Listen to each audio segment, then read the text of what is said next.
Hello everyone, কেমন আছো তোমরা সবাই? আশা করি তোমরা সবাই খুব ভালো আছো আর আমিও ভালোই আছি। আজকে আমি বানিয়েছিলাম চাউমিন।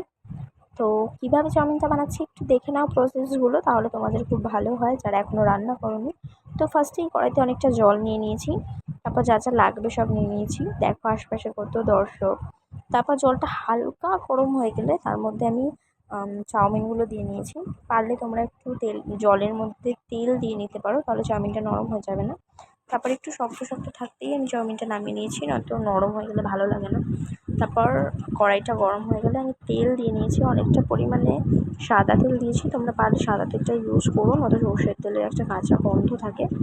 তারপর এর মধ্যে আমি দিয়ে নিয়েছি একে একে পেঁয়াজ কুচি, লঙ্কা কুচি আর রসুন কুচি।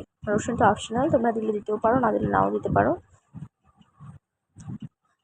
আর আজকের ভিডিওটা আমি তাদের জন্য বানাচ্ছি যারা এখন পর্যন্ত কোনোদিন রান্না করোনি, কিন্তু নিজের প্রিয় মানুষ বা বাড়ির কাউকে খাওয়াতে চাও, তারা এই ভিডিওটা দেখে কিছু শিখতে পারো। বিশেষ করে আমি ছেলেদের জন্য বলছি, কারণ মেয়েরা কিছু না কিছু বানাতে পারে, ছেলেরা পারে না। তারপর পেঁয়াজটা একটু ভাজা হয়ে গেলে আমি 3টে ডিম ফাটিয়ে নিয়েছি। তারপর ডিমের মধ্যে একটু লবণ দিয়ে আমি ভুজিয়া বানিয়ে নেবো। আর ডিম ফাটানোর সময় তোমরা গ্যাসের ফ্লেমটাকে একটু কম করে রাখবে, মানে মিডিয়াম টু লো ফ্লেমে রাখবে। তাহলে কি হবে, তোমরা ভালো করে ডিমটা ভুজিয়ে বানাতে পারবে, না তো পুড়ে যাবে যদি হাই ফ্লেমে রাখো।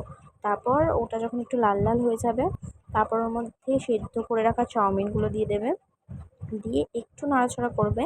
তারপর অল্প একটু হলুদ দেবে, সয়া সস থাকলে সয়া সস দিও, নয়তো দিতে হবে না। আর আমি তারপর এর মধ্যে দিয়েছিলাম চিলি সস। সয়া সস আর চিলি সসটাকে পুরো চাউমিনটার মধ্যে আমি মিশিয়ে নিয়েছি। তারপর দিয়েছি টমেটো সস। তোমরা এটা অবশ্যই দিও, তাহলে চাউমিনের টেস্টটা একটু বাড়বে, না তো নর্মাল চাউমিনের মতনই লাগে। তো তারপর আমি পরিমাণ মতো লবণ দিয়ে নিয়েছি। লবণটা তোমরা চেষ্টা করো লাস্টে দেওয়ার। তারপর লবণটাকে আমি চাউমিনটার মধ্যে মিশিয়ে নিয়ে একটু সাদা তেল উপর থেকে দিয়ে নিয়েছি, তাহলে মাখো মাখো ব্যাপারটা থাকে না, একটু ঝুরঝুরে হয়। তারপর আমি এর মধ্যে দিয়েছিলাম চাউ মিক্স মশালা, যাতে টেস্টটা আর একটু বেশি ভালো হয়।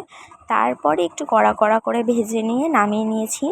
5 জনের থালায় বেড়ে নিয়েছি। ফার্স্টেই আমি টেস্ট করতে দিয়েছি পরীকে, মানে আমার মামার মেয়েকে। ও খেয়ে বললো বেশ ভালোই হয়েছে। তারপরে আমি দিয়েছিলাম আমার বোনুকে, ও খেয়ে বলেছে বেশ ভালোই হয়েছে। নেক্সট আমি টেস্ট করে দেখলাম, ভালোই হয়েছে, নর্মাল চাউমিনের থেকে একটু বেটার। তো ভিডিওটা ভালো লাগলে like, comment, share and subscribe করে দিও। টাটা।